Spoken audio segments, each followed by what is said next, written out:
Mike, good morning. Let me start you off with this question that has nothing to do with the combine. If you could sign up Le'Veon Bell or Antonio Brown long term and you could only have one, who would you sign up long term? I think I would do it the way Pittsburgh did it, and it's not necessarily a football conversation, but I think that if you're going to give long-term money to somebody, you probably want to give it to the guy that you feel fairly comfortable with, won't get into any trouble, won't have any issues. He's an all-pro, pay him. Now, the other guy has shown some issues off the field, and he's been suspended. You might not be quite as comfortable handing over X amount of guaranteed dollars to him. So I kind of feel like they did it the way I expected they would do it, and I think it makes sense. If we just factored in football, not off the field, would you still have the same answer? Well, they're both all pros, and they're both explosive. And the thing I like about Bell is that if he plays all 16 games, and again, that's part of football, is having availability for 16 games, which he has shown that he can't do. So that factors into the conversation. If he was there all 16 games every year and had no off-the-field issues because of what he can do in the pass game as well as the run game, you probably would lean towards him. But his availability is not as good as Antonio Brown's.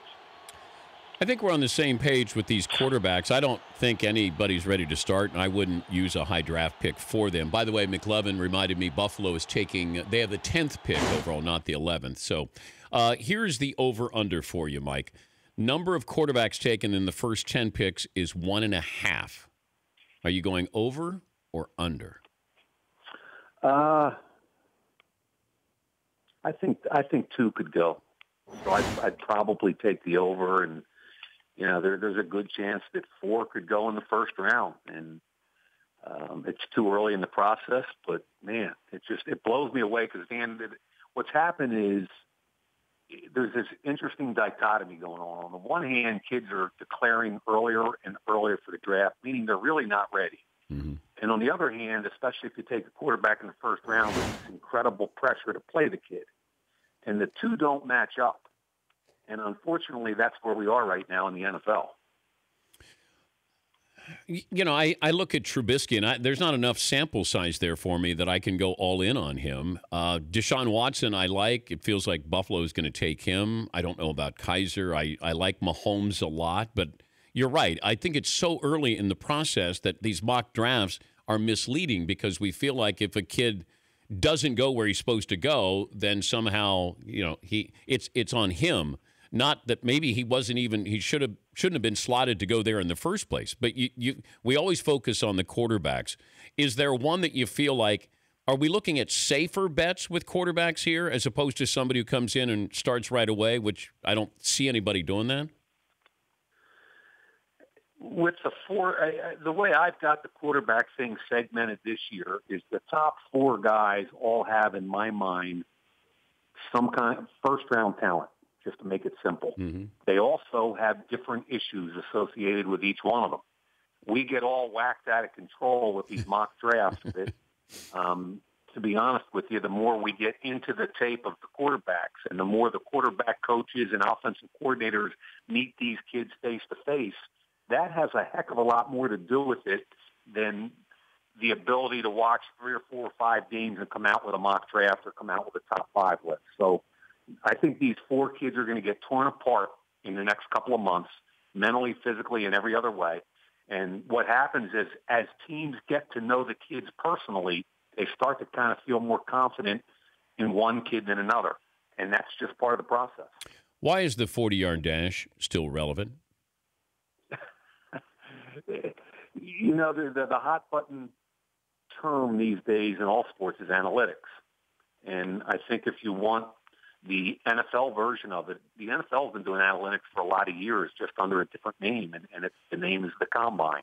And the reason the drills never change is because the NFL values the information it's collected over the last 30 years. And believe it or not, I keep a file. This is how old school I am. I keep this huge file in my backpack that has every Combine result back to 2003. And I take it everywhere I go. because I'm always going, wait a minute. If Tim Williams from Alabama is the same size as Von Miller and Vic Beasley, and they're all 246 pounds, and the two All-Pros ran 4.53, what's Tim Williams going to run? And to answer your question, that's why. Every single drill is the same. And if you talk to Bill Polian, for instance, he would tell you he leans heavily on those kinds of numbers because there's a historical perspective they trust. Yeah, but if I use historical perspective, then Emmitt Smith and Jerry Rice are probably not drafted where they're drafted. And as many general managers have told me, that's fine, but you can't build a team on exceptions, because for every 9 running backs that run 4.6, every 10 running backs that run 4.6, 9 of them are going to fail. Yeah. So you better bet on the 90% and not the 10. Least important combine drill is what? Least important combine drill. It's the they do 3 shuttles. They do the short shuttle, the 3-cone, and then they do what they call the long shuttle, which takes and it's basically a 60-yard shuttle where they go back and forth. And to be honest with you, I don't even look at it. I basically don't look at the numbers. All it is an endurance test that means nothing. Who will Christian McCaffrey be compared to on draft night? He's a tough one for a lot of reasons. I think his style of running, believe it or not, and I'm not saying this is who he is, but his style of running is he's got the best patience of a college back I've seen in years. His ability to let blocks set up and then burst reminds me of Le'Veon Bell in the NFL. Now, I'm not trying to say he's Le'Veon Bell, but the fact that he's patient in the run game and then can also move all around the chessboard as a receiver, I think there's a style there reminiscent of Le'Veon Bell. Do you see him as a true tailback, Mike? I see him as a matchup piece. And, for instance, Bill Belichick's the best matchup coach in history. And that's why he signed Kyle Van Noy traded away from Detroit, while he signed Eric Rowe away from Philadelphia. He's a matchup coach. And I think Christian McCaffrey is a matchup player. And you can line him up at tailback, and he's really good. I mean, but the way I look at these tailbacks this year, Dan, is Fournette you kind of put on one side. and then on the other side, you've got to look at Dalvin Cook, Christian McCaffrey, Alvin Kamara, and Joe Mixon as today's NFL tailback, meaning, yeah, they're going to get their 20 touches, but it's going to probably be 12 or 13 runs, 6, 7, 8 passes, and that's today's NFL. Fournette is more like, okay, you draft him, you better have a plan like an Adrian Peterson, because that's who we're going to be. How toxic is Joe Mixon? It's a toxic situation. I've never met the kid, and I think there's a better way of handling it than saying you can't come to our combine. And if I was the NFL, number one, I'd proactively get after these kids and bring them to the combine. That's what it's set up for. It's set up as a medical and psychological clearinghouse. You've got the you got to vet the kid anyway, yep, Dan, because he's going to be in the NFL next year. So you might as well vet him. And the irony to the whole situation is that Joe Mixon's sitting home this week in his own bed. He's not being poked and prodded for 4 days before he runs his 40. And the whole league's going to come out anyway to his pro day next week, and he's going to light it up.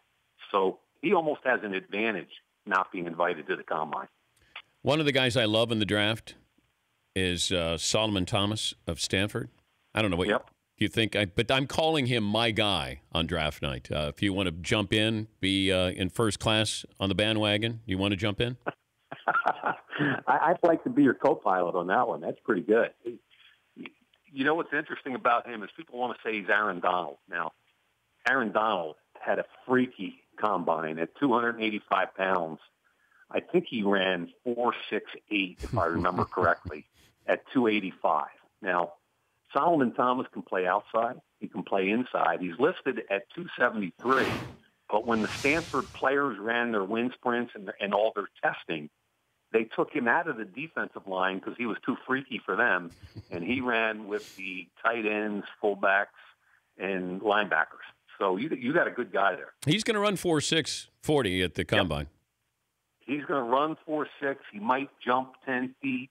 I mean, he's an explosive athlete, and there's a lot of love for him in NFL circles. Have fun out there, Mike, and we'll be watching. Thanks so much for your time, Dan. That's Mike Mayock, NFL Network's coverage of the Combine. My guy, Solomon Thomas, all in on that. The Dan Patrick Show, weekday mornings on Audience.